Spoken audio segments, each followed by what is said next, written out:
La fabrique des moments magiques. Léna était fille unique. Elle avait 7 ans, une chambre bien rangée, une tablette rose à paillettes, une console avec des manettes lumineuses et un gros chat nommé Biscuit qui dormait 22 heures sur 24. Un samedi matin, à peine réveillée, elle lança « Maman, je peux jouer à ma tablette, je m'ennuie toute seule !»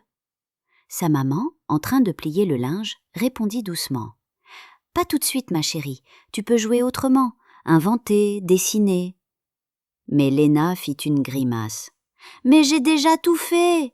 Toute seule c'est nul, je veux un écran, sinon c'est vide dans ma tête. » Ce jour-là, une panne de courant coupa la box internet. Impossible de lancer un jeu, de regarder une vidéo ou de chatter avec Loulou Licorne 123. « C'est une catastrophe !» gémit Léna en s'affalant sur son lit. Elle tourna en rond, lança des coussins, ouvrit un tiroir, puis referma. « Moi, c'est trop nul sans écran, j'ai personne avec qui jouer. » Le silence était pesant. Même Biscuit ronflait plus fort que d'habitude. Et puis, clic! Une latte du plancher se souleva doucement sous son pied. Une petite poignée en bois apparut, une trappe. Léna n'avait jamais vu ça. Une trappe secrète dans sa chambre? Elle prit sa lampe de poche Licorne, souleva le couvercle et découvrit une échelle en corde qui descendait dans le noir. Une voix chuchota « Tu t'ennuies, n'est-ce pas? Descends. Ici, l'ennui devient merveilleux. » Sans trop réfléchir, Léna glissa sur l'échelle. Elle avait trop besoin d'aventure. Elle arriva dans une salle immense, pleine de rouages, d'étoiles suspendues, de tiroirs qui chantaient. Un vieil homme, à moustache arc-en-ciel, l'attendait, avec un chapeau en forme de télécommande cassé. « Bienvenue Léna, je suis Monsieur Mimo, gardien de la fabrique. »« La fabrique de quoi ? » ?»« Des moments magiques que les enfants seuls peuvent inventer quand ils lâchent leur écran. » Un vieil homme à moustache arc-en-ciel l'attendait, avec un chapeau en forme de télécommande cassé. « Bienvenue Léna, je suis Monsieur Mimo, gardien de la fabrique. »« La fabrique de quoi ? » ?»« Des moments magiques que les enfants seuls peuvent inventer quand ils lâchent leur écran. » Monsieur Mimo l'emmena dans une pièce où des bulles flottaient, chacune contenant une idée oubliée. Créer un dragon avec des rouleaux de papier toilette.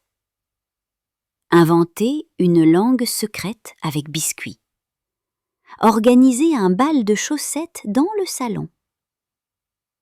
Ces idées viennent de toi, Léna, mais ton cerveau ne les entendait plus à cause des clics, des swipes et des likes. C'est vrai que je ne sais plus quoi faire sans ma tablette, murmura-t-elle. Monsieur Mimo fit apparaître 2 compagnons spéciaux, Popli, un poulpe mou en mousse qui changeait de forme selon l'émotion de Léna, Pipa, une petite sœur en papier qui riait à chaque fois qu'on la repliait. Ils jouèrent à travers les salles, un toboggan de mots rigolos, un jardin de crayons géants, une mer de coussins où ils naviguèrent sur un bateau en boîte de céréales. Léna riait, criait, dansait. Elle avait oublié sa tablette. Mais un bruit étrange retentit. Bip, bip, bip, la fabrique trembla. Une voix robotique annonça « Attention, addiction détectée, retrait difficile en cours. » Léna regarda ses doigts. Il brillait comme un écran. « Oh non, j'ai trop joué à la tablette. Même ici, elle me rattrape. » Monsieur Mimo soupira. « Tu as 2 choix, Léna. Revenir chez toi et attendre que le Wi-Fi revienne, ou apprendre à créer ta propre magie sans avoir besoin d'appuyer sur « Joue ». Léna ferma les yeux. Elle imagina une cabane volante, des crayons qui dansaient, une forêt où chaque arbre avait une voix. Et tout prit vie autour d'elle. Popli fit des bulles arc-en-ciel. Pipa devint une marionnette géante qui jouait du ukulélé. Léna dessina un frère invisible, rigolo et farceur. Elle l'appela Maximagix. La fabrique chantait avec elle, elle ne s'était jamais autant amusée. Le lendemain matin, Léna se réveilla dans son lit. La trappe avait disparu. Mais Pipa était posé sur son bureau et Popli dormait dans son tiroir à chaussettes. Elle sortit dans le salon.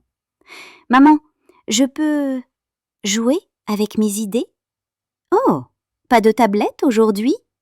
Peut-être plus tard, mais là, j'ai une mission secrète avec un poulpe et une sœur en origami. » Quand on est fils ou fille unique, il est facile de croire que seul l'écran peut combler l'ennui. Mais il existe une fabrique secrète.